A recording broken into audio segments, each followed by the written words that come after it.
maayong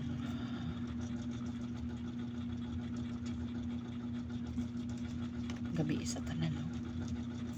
Na nasa sa atong programa. Nag-ingon diri sa title, The Issues That Determine Our Future. In recent years, burning issues that involve our future have been thrust upon us one after another in rapid succession. Conditions are such that people everywhere desperately want relief. Perhaps they believe in God, but it may seem to them that if the situation here on earth is going to improve, humans are going to have to bring it about.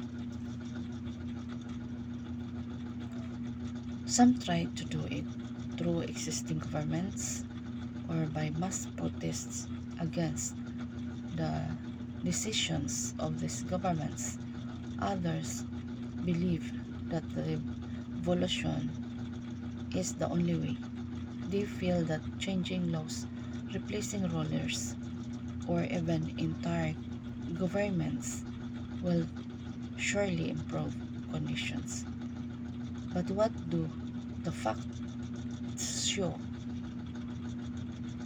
After trying for thousands of years, men have not produced even one government that has brought impartial justice, true security, and lasting happiness to all its subjects. What accounts for this? No matter how noble the objectives of persons in authority, all human governments are manipulated by forces beyond the control of the men in office, by whom? By superhuman spirits, Satan, the devil, and his demons. True, many people scoff at belief in such spirit persons, but Jesus Christ did not.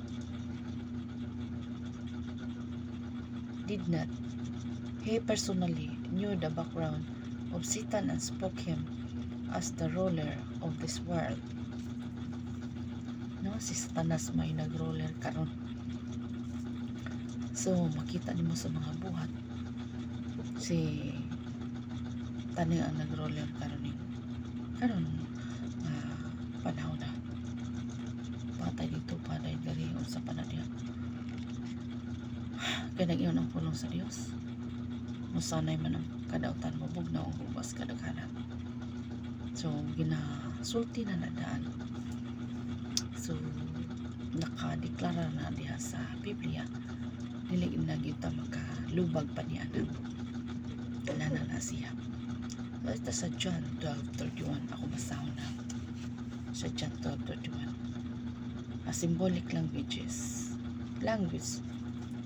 The Bible depicts the global political system as well best and reveals that the dragon Satan gave to the best its power and its throne and great authority. So ato ang basahon no sa John 12:31. Sabi naka pandiri butang dari dayon siya dari karon mao nasa John 12:31. Karon mao ang panahon nga hukman ang kalibutan. Karon palagputon ang nagmando nining kalibutan ha.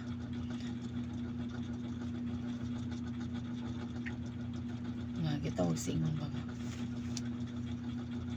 ang naghari-hari ba karong kalibutan ha. Mao si taning.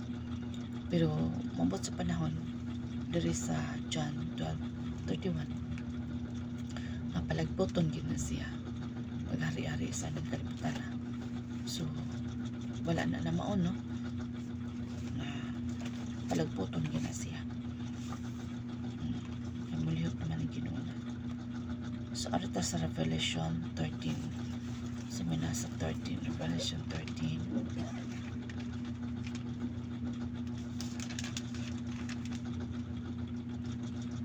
Revelation 13.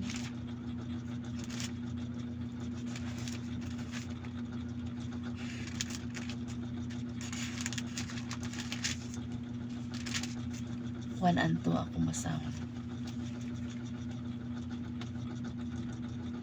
Kunya nakita ko ang usa ka mananap nga mitungha gikan sa dagat. May napulo kini ka sungay ug pito ka ulo. Ang matag sungay may korona uli sulat diha sa mga ulo. Nini ang pasipalahon nga ngalan. Ang nakita ko mananap sama sa leopardo ug ang tiil. Niini ingon sa tiil sa uso ug ang baba sama sa baba sa leon. Gihatag sa dragon ngadto sa mananap ang iyang gaw ug trono, ingon man ang iyang dakong otoridad. No? Na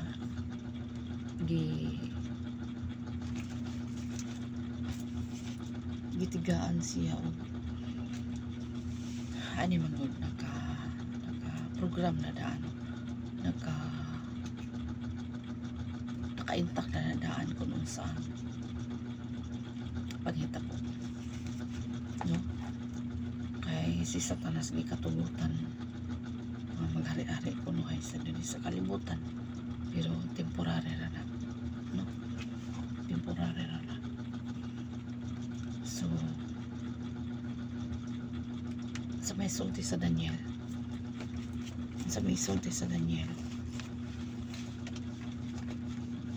ay si Staning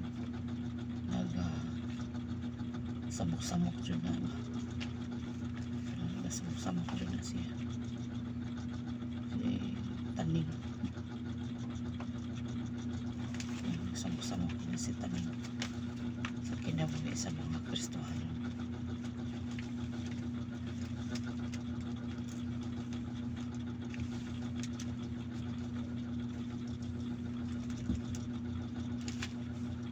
So samok-samok kina si Taning sa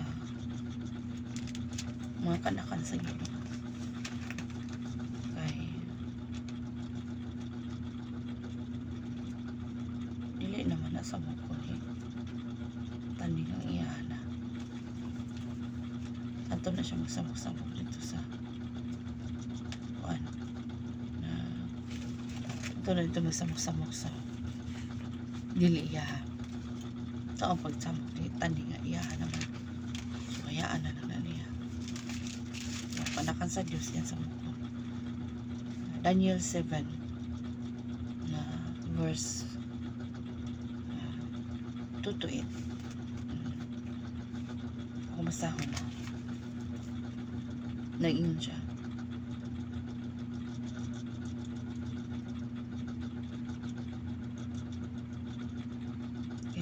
Nakita ko sa akong damgo ni atong gabi una nga ang dagat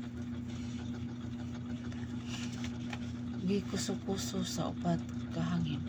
Nakita ko usab ang nga gikan sa dagat may mitungha nga upat ka dagkong mananap.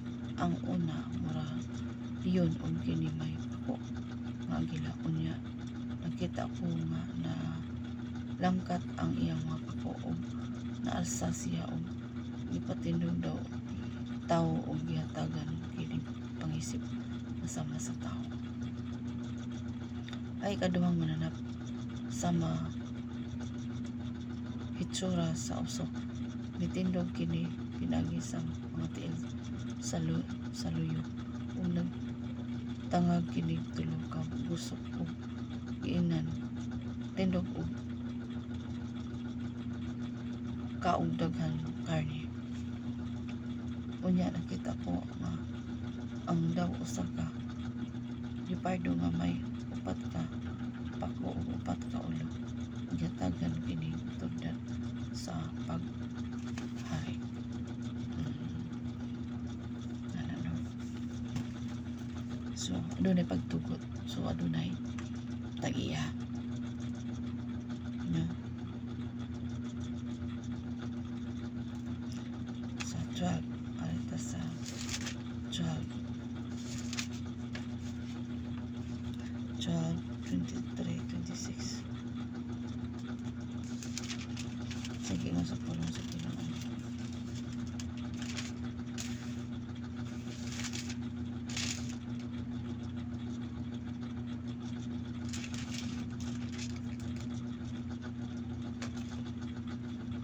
Okay. Ay, sa 12. Ayun siya.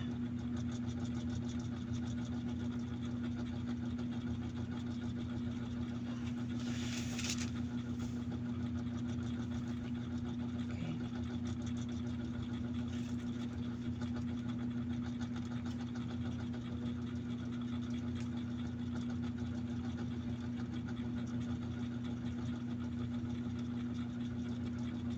Yung sa dari, gisudong ko ang mga sungay, gisudong ko ang mga sungay ug unya diha sa ilang taliwala turok ang usa ka kamay sungay ug nangaibot ang unang tulo ka sungay. Kining sungay may mga mata, masama sa mga mata sa tao ug may baba nga nagsulti pulos hambog.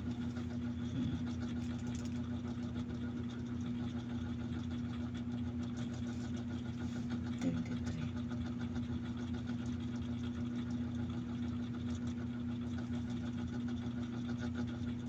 Yung ingon ang akong gipangutana ang ikaapat nga mananap magsimbolo sa ikaapat nga gingaan nga lahi sa tanang gingharian. Lamyon niya ang tibok kalibutan o yatakan o duguhon. Kini ang kalugan sa napulo ka sungay mao kini sa Daniel chapter 7 verse 23 up to 20. Hallelujah. 28 niin siya rin. Ang kalugan sa napulo ka sungay mao kini ikan ining gingharian. Muto nga ang napulo ka hari. Unya may lain pang mutong ha sunod kanila lahi siya sa naguna kanila ug buntogon niya ang tulong kari musulti siya batok sa labing halandon ug bunugon siya o buntogon siya ang mga pinili labing halandon. Hallelujah. Hallelujah siya o naging sa diri.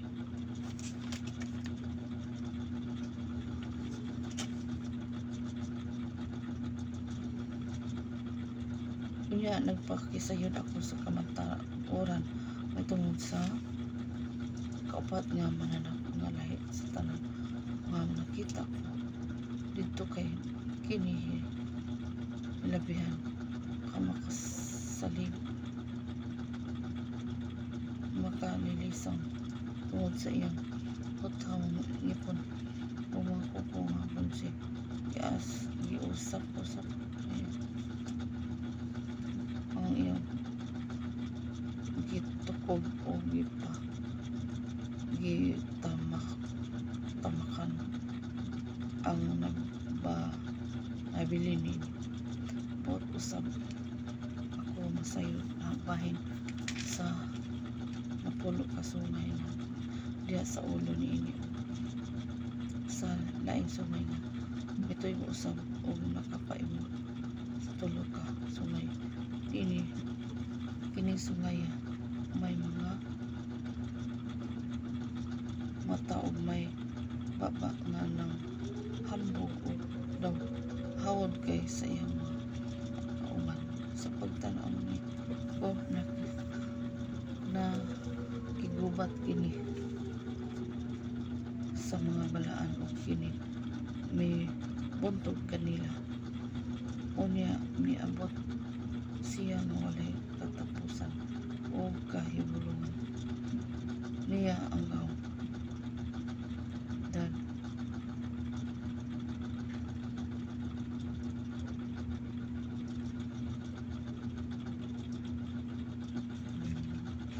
salamat sa Ginoo. Hallelujah. mingon ang akong ipangutana.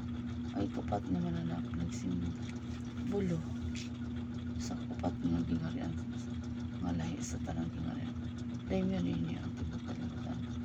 O kita-kitakan o dugmukon. Muna si Satanas. Ganun siya. Dugmukon siya. Okay. And for our day, the Bible foretold increase who for the earth because the devil has come down to you. Nothing else can satisfactory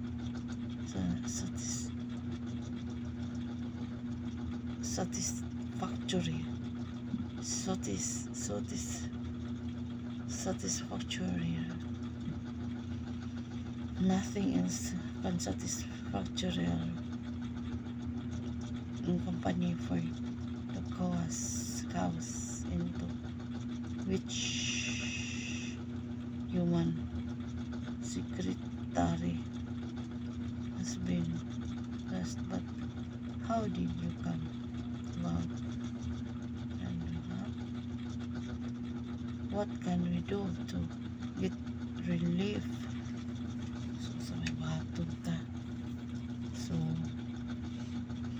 giisgot na siya og balaod.